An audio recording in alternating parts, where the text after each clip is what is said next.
একটা খুব সুন্দর কুকি বানানো শেখাবো। এটার জন্য কি কি দরকার তোমরা দেখে নাও। এর জন্য আমি প্রথমে নিয়ে নিয়েছি ডিম। দেখো আমি 4টে মতো ডিম নিয়ে নিয়েছি, আমি অল্প পরিমাণ বানাবো, তোমরা যেরকম বানাবে সেই আন্দাজে নিও। তো এখানে আমি 4টে মতো ডিম এক এক করে এইভাবে একটা পাত্রের মধ্যে ভেঙে ভেঙে নিয়ে নিচ্ছি। আসলে বন্ধুরা, এই কুকিটা এত সুন্দর, আমি মাঝে মধ্যেই বানাই, খুব সুন্দর, বাচ্চারা তো খুব মজা করেই খায়, খুব মুচমুচে এবং চায়ের সঙ্গে খেতে খুবই ভালো লাগে। একবার বানিয়ে দেখো।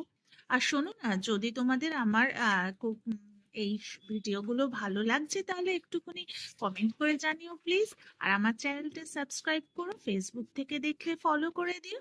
তো চলো আমি তোমাদের বলি পরে কি দরকার। অল্প একটু স্বাদ পরিমাণ মতো আমি একটুখানি লবণ নিয়ে নিলাম। সেই লবণটাকে দিয়ে আমি ডিমটাকে এইভাবে সুন্দর